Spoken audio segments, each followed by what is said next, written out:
दक्षिण भारत में महाभूतपुरी नाम का एक स्थान है, जहां जो मद्रास से थोड़ी ही दूरी पर है, 3 कोस की दूरी पर बताते हैं।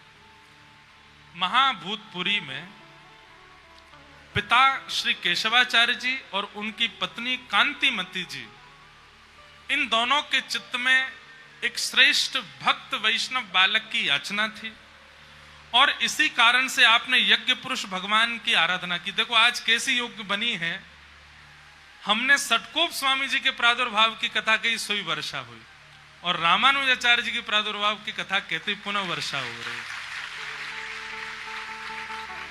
आज निश्चित ही पहली बार ही कह रहे हैं हम, और देखो वर्षा ऐसी हरी जगह जगह भीतर ही आ रही है। नहा लियो भैया बधाई हो, आचार्य चरण के प्रादुर्भाव की आप सबको बधाई हो। तो केशवाचार्य जी आपके पिता हैं, और माताजी श्री कांतिमती जी यज्ञ पुरुष भगवान की आराधना की और याचना की कि हे नारायण भगवान, हमें पुत्र चाहिए, पर कैसा पुत्र चाहिए? जो आपका परम भागवत हो, परम भक्त हो, आपकी भक्ति का प्रचार प्रसार करे, ऐसे भक्त की हमको याचना है। और इस कामना से रात्रि में स्वप्न में भगवान ने आज्ञा की। कैसे आए स्वप्न में? भगवान शेषनाग पर पौड़े थे, शेषनाग भगवान पीछे। भगवान ने आज्ञा की आप निश्चिंत रहें, साक्षात हमारे शेषनाग ही आपके यहाँ पुत्र बनकर के आ रहे हैं, और ये ऐसे आचार्य के रूप में आएंगे जिनके प्रादुर्भाव होते ही पूरी पृथ्वी पर भक्ति नृत्य करने लगेगी, भक्ति का आनंद संवर्धन होने लगेगा। और कहां तक कहें, जो संप्रदाय अभी तक श्री संप्रदाय कहलाई गई है, उस संप्रदाय का नाम हो जाएगा रामानुज संप्रदाय इनके आने के बाद। आप तो केवल प्रतीक्षा कीजिए, और तभी श्री कांतिमती माता जी गर्भवती हुई, और समय अनुकूल होते ही आपके गर्भ से शेषावतार भाष्यकार स्वामी श्री रामानुज स्वामी जी महाराज का प्रादुर्भाव हुआ है। बोलो रामानुज स्वामी जी महाराज की। जन्म हुआ, प्राकट्य हुआ। अब हम कोई एक बधाई लिख रहे थे आचार्य चरण के लिए। बधाई तो हमने आचार्य चरण के लिखी, फिर यामुनाचार्य जी के लिए पद भी लिखना था, पर अब भैया 24 घंटा कम पड़ते हैं हमारे दिन में, हमको बहुत समय चाहिए सब कुछ करने, तो लिख नहीं पाए। लेकिन ठाकुर जी की बधाई भी अगर गा दी जाए तो आचार्य चरण की बधाई पूर्ण होती है। हो जुग जुग जीवेरी हो योधा मैया तेरो ललना, जुग जुग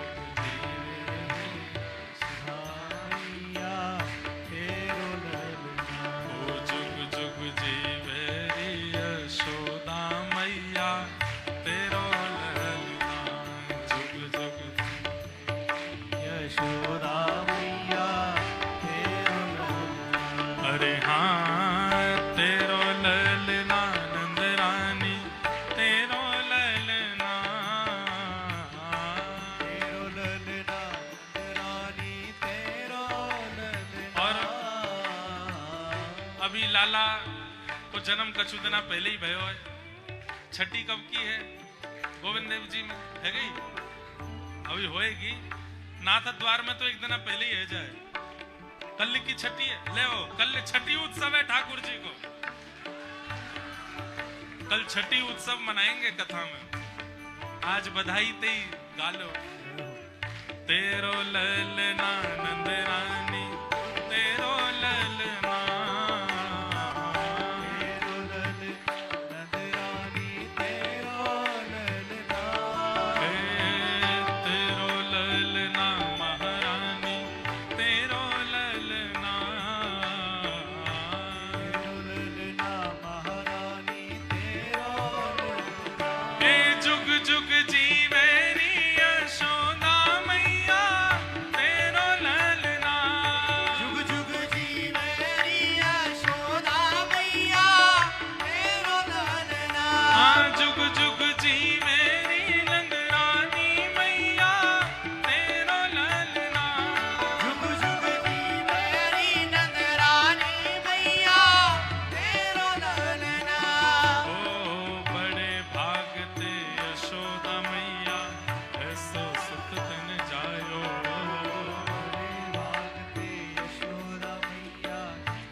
खिलायो, पूर्ण ब्रह्म जगत गोस्वामी सोतन गोद खिलायो, पूर्ण ब्रह्म जगत गोस्वामी सोतन गोद खिलायो, पूर्ण ब्रह्म जगत गोस्वामी सोतन गोद खिलायो। हो याकू मगवा दे झूलन बा तेरो ललना, याकू मंगवाए दे झूलन बा तेरो ललना, हे जुग जुग जीवेरी यशोदा मैया तेरो ललना, जुग जुग जीवेरी यशोदा मैया तेरो ललना, हाँ तेरो ललना रानी तेरो ललना,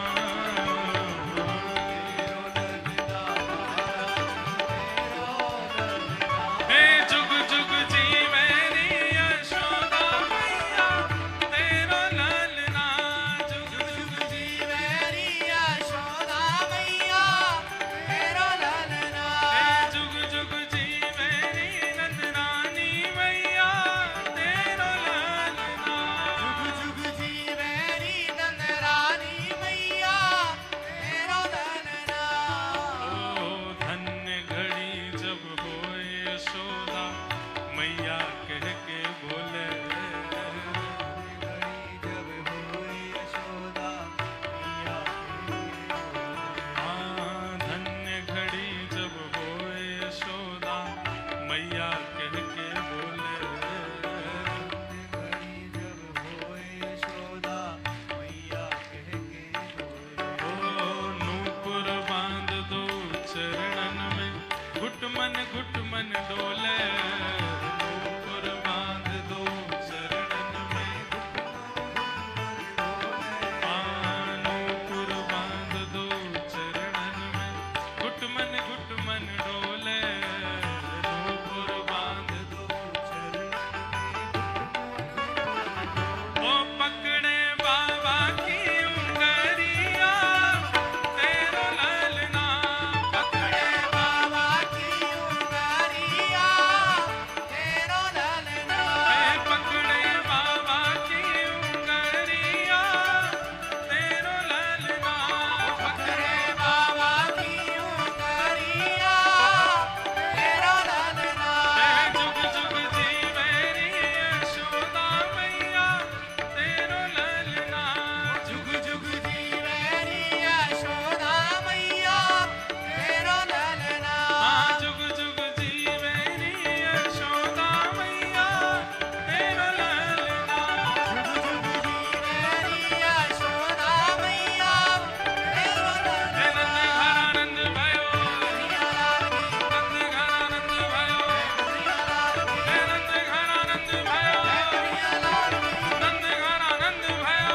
कन्हैया लाल की, हे यशोदा के लाला भयो, कन्हैया लाल की, नंद जो के लाला भयो, कन्हैया लाल की, हे नंद घरानंद भयो, कन्हैया लाल की, आनंद घरानंद भयो, कन्हैया लाल की, नंद घरानंद भयो, कन्हैया लाल की, हे नंद घरानंद भयो, कन्हैया लाल की, हे नंद घरानंद भयो, कन्हैया लाल की, हे नंद घरानंद भयो, कन्हैया लाल की, जय जय श्री राम, जय जय श्री राम, जय जय श्री राम।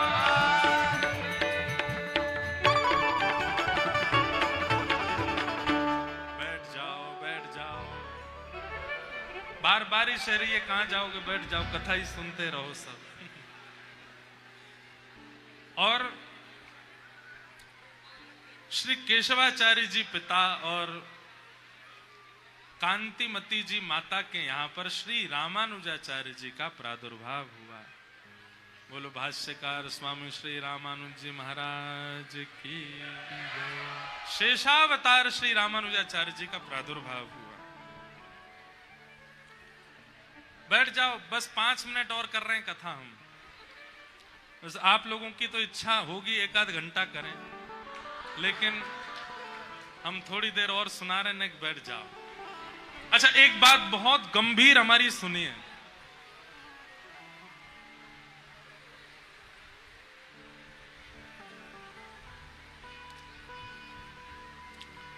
हमारे श्री वैष्णव परंपरा में देखिए सब परंपराओं के नियम कुछ कुछ अलग होते हैं। जैसे बैठ जाओ, सामने वाली माता जी बैठ जाओ, बुके वाली माता जी भी बैठ जाओ, हम ले लेंगे आपसे,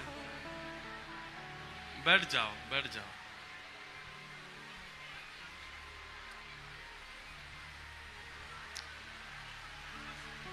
रामानुजाचार्य जी का प्रादुर्भाव हुआ। सब संप्रदायों की भावनाएं कुछ कुछ अलग हैं। हमारे श्री संप्रदाय में विशेष रूप से दो संप्रदायों का नाम प्रमुख रूप से आता है। एक श्री रामानु संप्रदाय, दूसरी श्री रामानंद संप्रदाय। ये श्री संप्रदाय के अंतर्गत दो परंपराएं हैं। कई भावनाएं हमारी दोनों संप्रदायों में मिलती भी हैं। रामानंद और रामानु संप्रदाय में कई भावना मिल, तिलक भी कभी कभी एक सा लगता है और सिद्धांत भी एक ही है, कई भाव एक से, पर कई परंपराओं के नियम कुछ अलग हैं। और कई बार कई लोग दूसरी परंपरा में होने के कारण अन्य परंपराओं की कभी कभी बात कर देते हैं। आपके यहाँ ऐसे कैसे हो जाता, हमारे गुरुजी तो मना करते हैं, हमारे यहाँ तो ऐसे। अब सबसे बड़ा प्रमाण एकादशी का, हमारे व्रज वृंदावन में हरिदासी हरिवंशी परंपरा में एकादशी मानते ही नहीं है। वहां एकादशी होती नहीं, चकाचक और ज्यादा और पाते हैं। क्यों? वो कहते हैं हमारे ठाकुर जी तो नित्य पाते हैं, उनको एकादशी क्या है। हरिदास परंपरा में तो ग्रहण भी नहीं मानते, वहां तो ग्रहण का भी कोई विधान नहीं है, वहां पर उसके लिए भी भावना बड़ी शुद्ध रखते हैं। तो उनको दोष लगेगा भी नहीं, क्योंकि उनकी परंपरा ऐसी है। ऐसी एक विषय हमारे सन्मुख आया तो जितने श्री वैष्णव हैं उन लोगों के लिए इस बात को हम बस कह रहे हैं, किसी अन्य परंपरा के खंडन के भाव से बिल्कुल नहीं कह रहे हैं। एक भाव ऐसे आया कि महाराज जी, दीक्षा का भी एक नियम होता है कि वो मुहूर्त कल्प और समय देख करके लेनी चाहिए, पर हमारे श्री वैष्णव परंपरा में ऐसा नियम नहीं है। क्यों नहीं है उसकी बात सुनो। रामानुजाचार्य जी महाराज कहते हैं, संसारी जितनी भी क्रियाएं हैं उनको करने से आपको लाभ मिलेगा, उसके लिए आपको मुहूर्त देखना चाहिए। जैसे घर गृह प्रवेश करना है, उसके लिए मुहूर्त देखिए, मुहूर्त देख करके, नक्षत्र देख करके, ब्राह्मणों से पूछ के, संतों से पूछ के तब जाओ। क्यों भाई, जीवन भर उस घर में रहना है, सुख दुख सब उस घर से ही मिलने वाले हैं, तो उसका मुहूर्त देख के जाओ। विवाह करना है, मुहूर्त देख करके करो। कुछ नया काम शुरू करना है, मुहूर्त देख करके करो। आदि आदि ये सब मुहूर्त की बातें हैं। पर रामानुजाचार्य जी कहते हैं, ठाकुर जी की शरणागति के लिए मुहूर्त, आप मुहूर्त देखने बैठे, मुहूर्त कब का निकला? बोले 4 दिन बाद आपका मुहूर्त है, और 4 मिनट बाद ही प्राण चले गए तो फिर क्या करोगे? रामानुजाचार्य जी महाराज को जब दीक्षा नहीं मिल रही थी तो अपने गुरुदेव से जाकर के इन्होंने कहा कि आप मुझे दीक्षा क्यों नहीं दे रहे हैं, आप दिन ब दिन टाल क्यों रहे हैं, कल देंगे, परसों देंगे, 1 महीना बाद देंगे। तो इनके आचार्य चरण बोले, अच्छा ठीक है, तुमको इतनी तत्परता है, कल सुबह दे देंगे, अभी रात के 12 बज रहे हैं, सुबह नहा धो के स्नान ध्यान करके दे देंगे। तब रामानुजाचार्य जी कहते हैं, बोले भगवान, भगवत शरणागति के लिए कोई नियम नहीं होता, भगवत शरणागति के लिए कोई नक्षत्र मुहूर्त नहीं होता। वो तो जिस समय चित्त में भाव आ जाए कि मुझे शरणागति चाहिए, उसी समय सबसे अच्छा मुहूर्त है, और आपको दीक्षा देनी चाहिए और मुझे लेनी चाहिए। अब हाँ, ये बात अलग है कि वही बात आज हम उनकी गजल गा रहे थे ना, मेरा काम है प्रस्तुत करना, मेरा काम है निवेदन करना, गुरु का काम है स्वीकार अस्वीकार करना। इसलिए हमारी रामानुजी वैष्णवी परंपरा में नियम है, जब चित्त वृत्ति हो जाए, आचार्य चरण से हमको शरणागति चाहिए, तो फिर उस शरणागति को लेने के लिए वही समय सबसे श्रेष्ठ है जिस समय चित्त में भावना प्रकट हो जाए। आपने सोच लिया गोविंद देव जी कब जाएंगे, कल सुबह मंगला करने जाएंगे, अरे अबई मन है रो तो अबई भागो, रात में प्राण चले गए तो सुबह दर्शन ही नहीं कर पाओगे। इसलिए भैया, संसारी विधानों में आप नियमों का पालन कीजिए, पर भगवत शरणागति में उसमें तो जब इच्छा हो जाए कि बस अब शरण लेनी है, शरणागति कर लो, उसके लिए फिर विधान देखने की आवश्यकता हमारी श्री वैष्णव परंपरा में नहीं है। अन्य संप्रदायों में हो तो उनकी भावनाओं को सम्मान कीजिएगा, वहां की परंपराओं का पालन कीजिएगा, और हमारी परंपरा में आचार्य चरण की आज्ञा है, जब इच्छा हो बस गुरु के सामने प्रस्तुत हो जाओ, अब गुरु की इच्छा पे छोड़ो, वो जब चाहे तब देंगे, ऐसी भावना। रामानुजाचार्य जी का प्रादुर्भाव हुआ, 16 वर्ष की आयु में आपने विवाह कर लिया। 16 वर्ष की आयु में आपका तेज मांबा नाम की एक सुंदर प्रवीण कन्या के साथ में आपका विवाह हुआ। कुछ वर्ष बाद आपके पूज्य पिताजी महाराज का भगवत धाम गमन हो गया।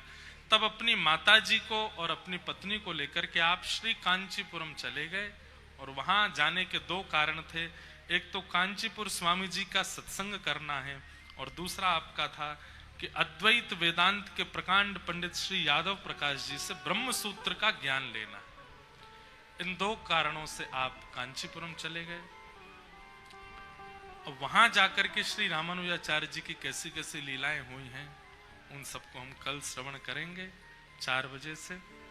आज और कल श्री रामानुजाचार्य जी का प्रसंग है।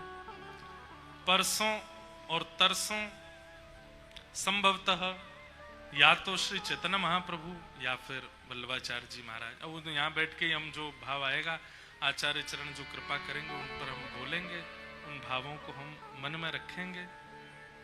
एक बहुत सुंदर पद है सरस माधुरी जी का, इस पद को गाते हुए आज की कथा को हम विश्राम देंगे। सब लोग हमारे साथ में गाइएगा।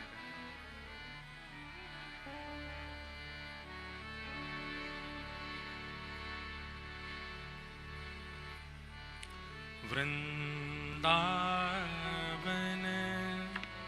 की रैये शरण श्री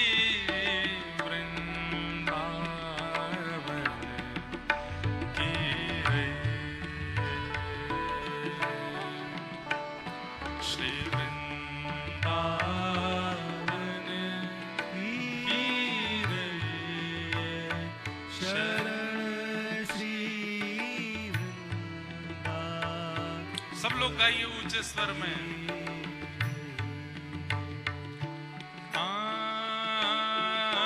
युगल बिहारी चरण कमल सो, युगल बिहारी चरण कमल सो, युगल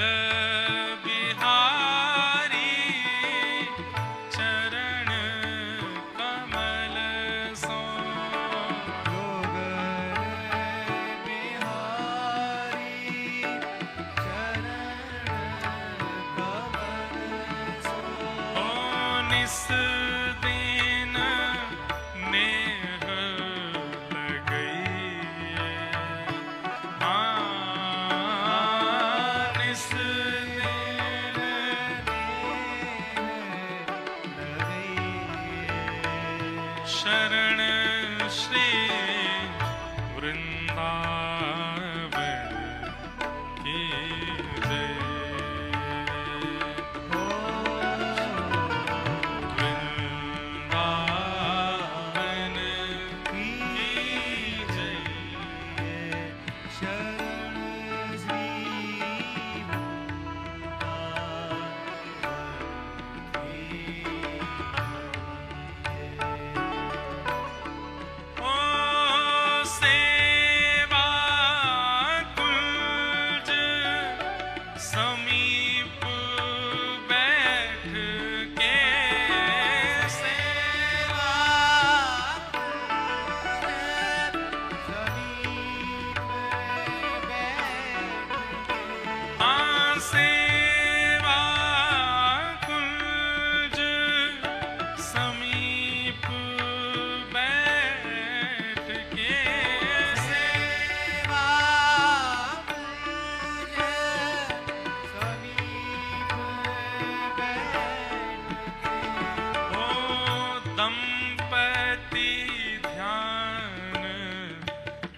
गई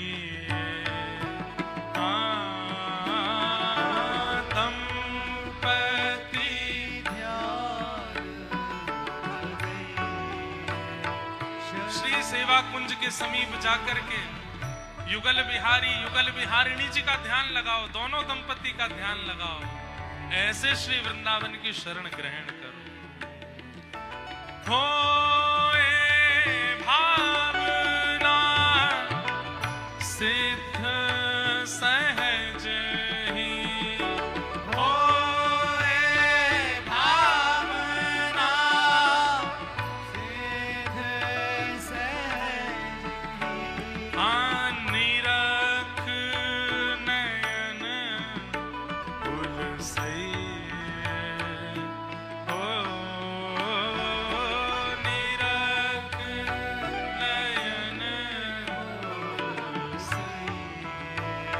शरण श्री वृंदावन की जय, वृंदावन की जय, शरण श्री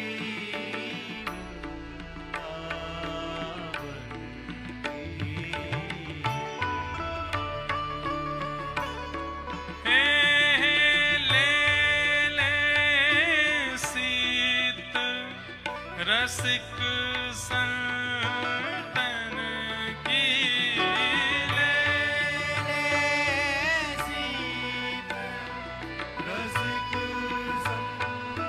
मतलब संत जनों का जो एक कथा याद आई। बात ऐसी, वैसे तो कल सुनानी है ये कथा, पर अभी सुना देते हैं क्योंकि शीत प्रसादी का भाव आया है। कांचीपुर नगर के राजा थे, उनकी बेटी पर एक ब्रह्म राक्षस ब्रह्म प्रेत आ गया था और इस ब्रह्म प्रेत को दूर करने के लिए बड़े बड़े तांत्रिक बुलाए, लेकिन तब भी वो ब्रह्म प्रेत गया नहीं।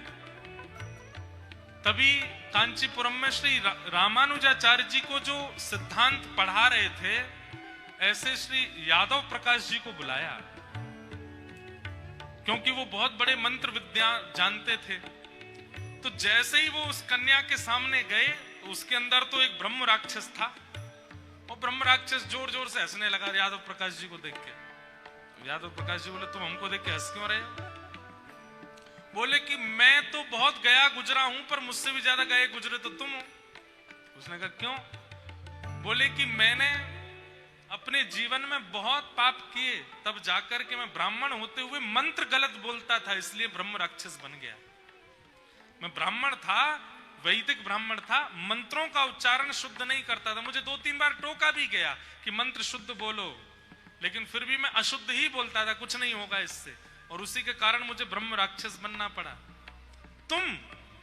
तुम कौन हो पता है पूर्व जन्म के? वो कन्या ही बोल रही है, उसके अंदर से ब्रह्म राक्षस बोल रहा है। तो यादव प्रकाश बोले कौन हूं? बोले तुम पूर्व जन्म में एक विष खापर थे। कौन?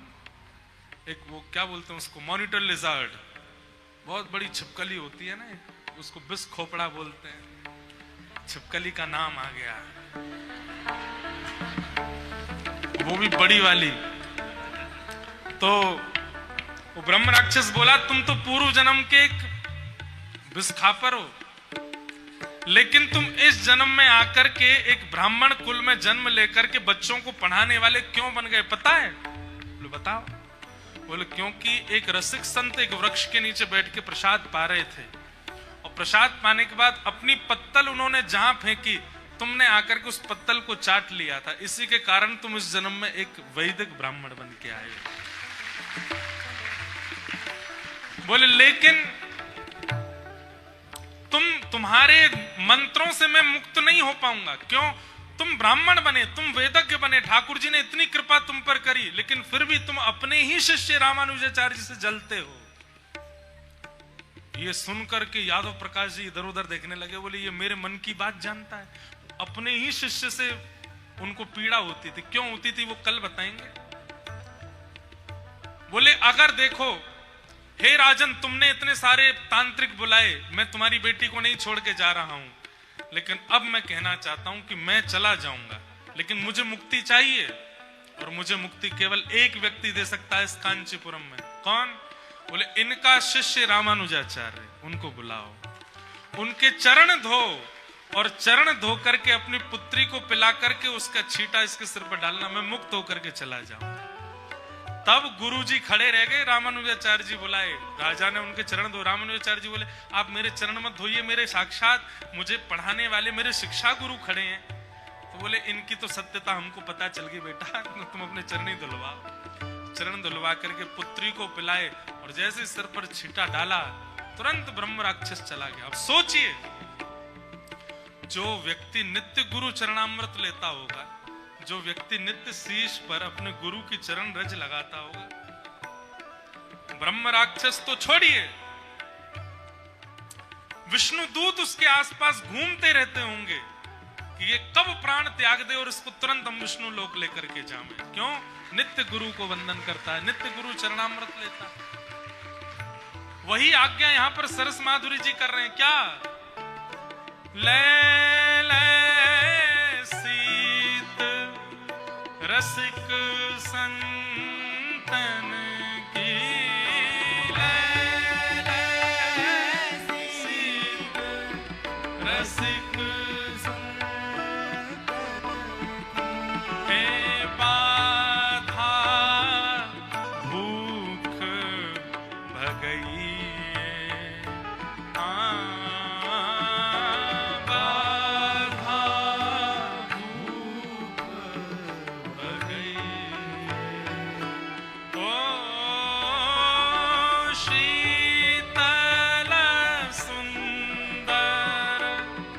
जल यमुना को शीतल सुंदर, जल यमुना को हो पी पी प्यास मिटई, पी पी प्यास शरण श्री वृंदावन की जय,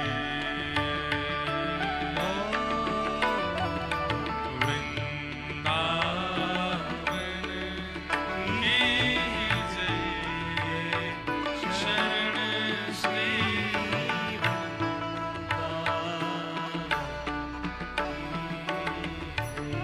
और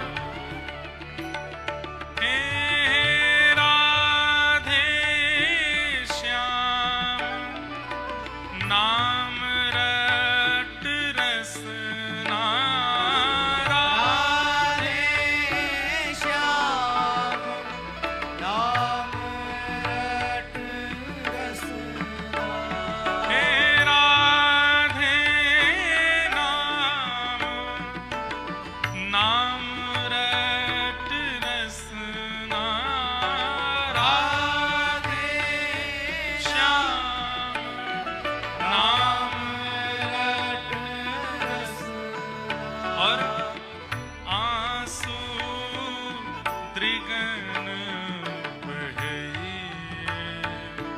ओ आंसू त्रिगन बहइए, शरण श्री वृंदावन की रही, ओ वृंदावन की रही, शरण श्री वृंदावन।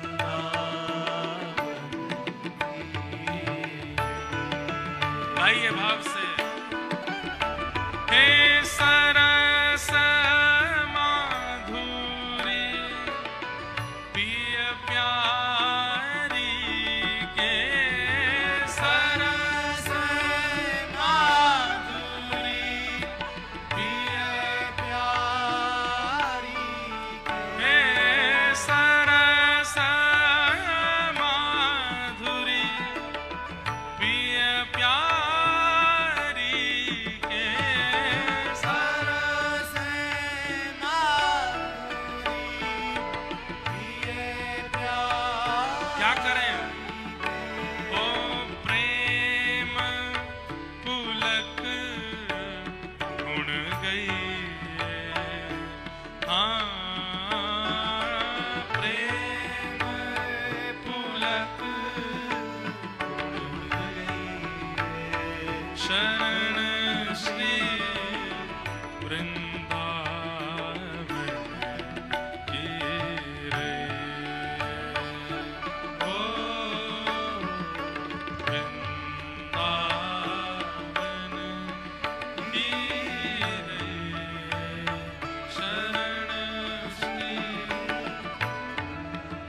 सरस माधुरी पिय प्यारी के, सरस माधुरी पिय प्यारी के, सरस माधुरी पिय प्यारी के, सरस माधुरी पिय प्यारी ए सरस माधुरी पिय प्यारी के, सरस माधुरी पिय प्यारी के, सरस माधुरी पिय प्यारी के, सरस माधुरी पिय प्यारी के। यहाँ प्रेम पुलक गुण गई शरण श्री, प्रेम पुलक गुण गई शरण श्री वृंदावन की रही, शरण श्री वृंदावन की रही, हे शरण श्री वृंदावन की रही, शरण श्री वृंदावन की रही, हाँ शरण श्री वृंदावन की रही, शरण श्री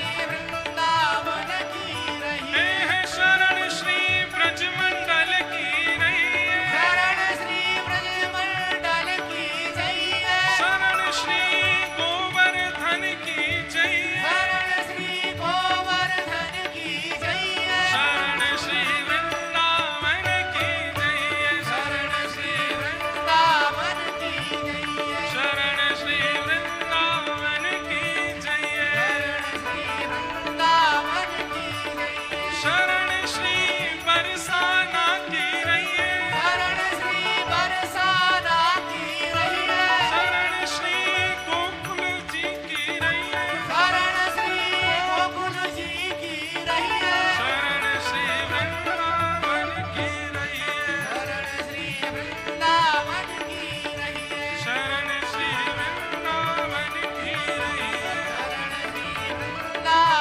की रही, शरण श्री वृंदावन की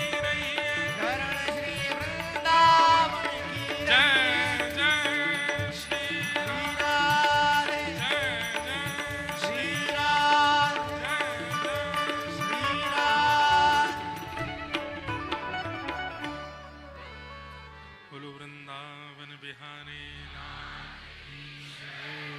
श्री राधा रमण लाल की, श्री राधा वल्लभ लाल की, श्री राधा गोविंद देव लाल की, श्री राधा गोपीनाथ की, श्री राधा मदन मोहन लाल की, श्री राधा विनोदी लाल की, श्री राधा दामोदर लाल, श्री राधा सरस बिहारिणी लाल की, श्री राधा। वैसे तो ये नाम अगली साल से हमारे गिरधर लाल जी का होगा, श्री राधा गिरधर लाल की। अभी लाल जी को ब्याह भयो नहीं है, अगली साल से ये जय जयकार भी बोलेगी। और श्री राधा गिरधर लाल। अच्छा, एक बात तो आपको पता ही नहीं है, हमारे लाल जी की ससुराल कौन सी पता है आपको? कहां थे? जयपुर। जबरदस्ती सब जयपुर ही बनेगा का? हमारे लाल जी की ससुराल है सरस निकुंज। हमारे महाराज जी इस बार आए थे नाथ द्वार में, तो जैसे नंद मेहर घर धोटा जायो, बरसाने ते टीको आयो, ऐसे ही नाथ द्वार में उत्सव भयो, तब सरस नुकुंजते टीको आयो। तो इस बार के नाथ द्वारा उत्सव में महाराज जी नारियल लेकर के आए, लाला को टीको कर गए, मुझे बोले हमें लाला पसंद है। तो ससुराल तो सरस निकुंज ही है, महाराज जी ही यहाँ से बरसानो आमेंगे और वहां आकर के बंधुओं देखो, हमारे लाल जी जो है ना, पुष्टि मार्ग परंपरा में श्रीनाथ जी में और श्री जी में भेद नहीं मानते, इसलिए अलग से स्वरूप विराजमान नहीं होगा ठाकुर जी के साथ में। लाला ही इनको बाम अंग जो है वो लाली हैं, तो ब्याह कैसे होगा? तो इस बार 14 जनवरी को लाल जी का जन्म उत्सव है, 15 को विवाह है, तो 14 तारीख को जो लाला हमेशा पीताम्बरी में मिलते हैं, हमेशा अपने हर वर्ष के नंदोत्सव के श्रृंगार में मिलते हैं, इस बार 14 तारीख को लाला नहीं लाली के जन्मोत्सव में दिखेंगे। हमारे लाल जी सुंदर घेरा पहन करके और श्री जी बन करके आवेंगे। तो मतलब 14 तारीख को जो गिरधर लाल जी के दर्शन होंगे वही बहू रानी हैं। 15 तारीख को तो दुल्हाई दिखेंगे, फिर बहू ना दिखेगी। बहू के दर्शन 14 को होंगे। हमारे लाल जी ही बहू बन के उस दिन दर्शन देंगे और फिर उसके बाद इनका नाम भी होगा बोल राधा गिरधर लाल की।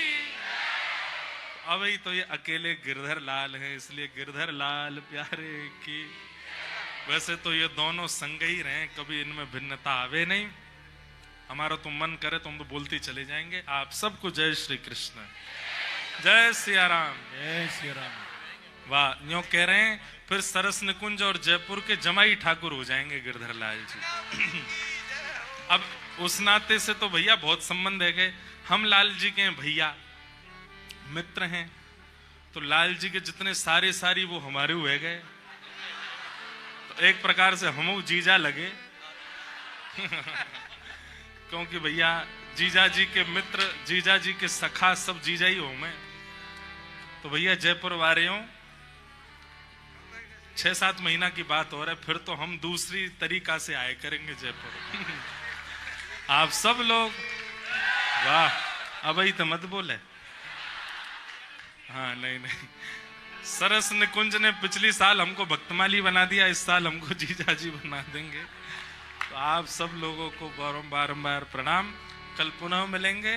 आप लोग 3 बजे से अपना स्थान ग्रहण करें। सबको जय श्री कृष्ण, जय श्री कृष्ण, जय सिया राम, जय सिया राम, जय श्रीमन नारायण। जय श्री राम।